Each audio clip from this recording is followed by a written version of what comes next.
Magandang araw po. Welcome po sa aking channel of 9TV. Patalasasan po. Meron po ba kayong mga properties na napapabayaan or non-performing assets? Plan nyo yung ibenta. Pero wala kayong oras sa pagbenta nito. Kung ito'y pagkakatiwala nyo po sa amin, tawag lang po sa aking numero. Usap po tayo. Gawa ko po ng video for free. Yes, libre po. Wala po kayong babayaran. Tutulungan pa namin kayong mabenta ang inyong property. Kami na po bala sa marketing, sa boosting or paid ads. Even sa tripping, hindi na po kayo mapapagod sa pag-entertain ng mga buyers. Kami na po bala sa lahat. Tawag lang po kayo. Nandito po tayo ngayon sa Nagcarlan, Laguna, kung saan meron po tayong bagong video presentation, isang residential farm property. Napakahaba po ng frontage nito mula po dun sa may structure hanggang dito sa dulo. May total lot area po ito na 2,400 square meters.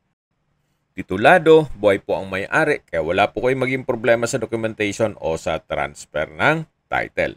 Dito po sa loob ng property ay meron pong apartment o 3-door apartment. Kaya ito po'y income generating. Okupado po yung dalawa, ang available lang po ay itong nasa gitna. Kaya ito lang po ang maipresent ko sa inyo. Identical naman po lahat, halos parehas po ang floor plan. Dito po sa harapan ay meron pong balkonahe. Then, pagpasok nyo po, ay meron po itong living area o salas. Na malaki naman ang espasyo. May malaking glass window with security grill. Ang gagawin nyo lang po dito ay retouch lang ng pintura. Dito po sa kusina ay may kitchen countertop, stainless sink with faucet, at kitchen cabinet. Yan po yung dining area at ito po yung dalawang kwarto. So sa spasyo, sakto lang para sa isang apartment. At least meron pong dalawang apartment at may sariling glass window. Ito po yung pangalawang kwarto.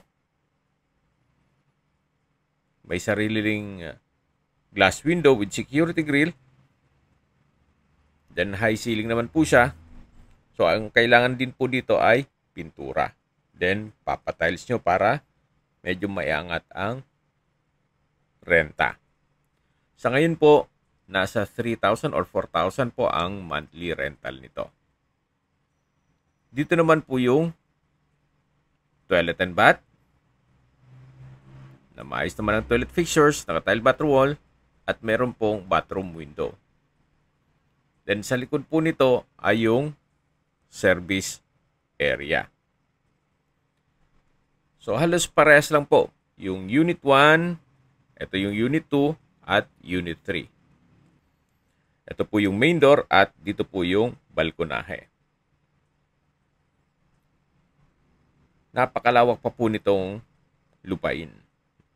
So maganda rin pong kung mag-extend kayo ng another apartment building, pwede po doon. Gawa ng mahaba po ang frontage nito. Then meron pong malaking gate at meron pong another structure dito na caretaker's house. Actually, pwede pa rin pong paupahan yan. Gawa ng malaki din po yan. So, sa mga nag-skip po ng video, ito pong property ay nasa Nagcarlan, Laguna at may total lot area na 2,400 square meters. Walking distance lang po ito sa main road at malapit sa mga business establishments. Kung manggagaling naman po sa bayan mismo ng Nagcarlan, mga 3.4 kilometers lang po or 5 minutes drive. Kompleto na po doon gaya ng public market, groceries, convenience store, remittance center, banks, fast food gaya ng Jollibee at McDonald's, schools, church, at Nagcarlan District Hospital. Yan po yung lagi kong binabanggit sa inyo na dapat nyo i-consider sa paghanap ng property, yung meron pong malapit na hospital. Hindi ko naman po sinasabing sakitin kayo, yan naman po for emergency purpose lang naman. Mula naman po sa San Pablo City, ang distance is 14 kilometers at ang travel time is 30 minutes. Mula naman po sa UP Los Baños, ang distance is 27.8 kilometers at ang travel time is 51 minutes. Kung manggagaling naman po sa Manila o sa airport, ang distance is 88.2 kilometers at ang travel time is 2 hours and 19 minutes. Okay, sa presyo na po tayo. Binebenta po ito ni owner sa halagang 15 million pesos. Kung may mga katanungan po kayo, tawag lang po kayo sa aking numero. At sa mga kababayan naman natin na sa ibang bansa, meron po akong Telegram. Sa mga iPhone user naman, may iMessage. Meron din pong Imo, Skype, Viber at WhatsApp. Same number lang po, 0917-316-3399. Sa mga nagtatanong naman po ng aming Facebook, meron po kaming Facebook page na Nov9 TV at Facebook Reel Video. Meron din pong TikTok at Instagram. May ibang YouTube channel po kami na The Nov9 TV Channel, Nov9 TV Listings at Nov9 TV On The Spot.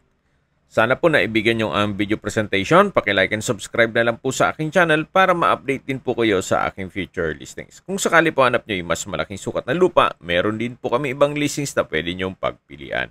Huwag po kayong mag-atubiling tumawag sa amin, then let us know your budget para malaman namin kung anong property pwede naming elok sa inyo. Sa lahat pong viewers, subscriber at nagtiwala po sa amin, salamat po sa suporta. Ingat po kayo lagi at yung pamilya. Maraming salamat po.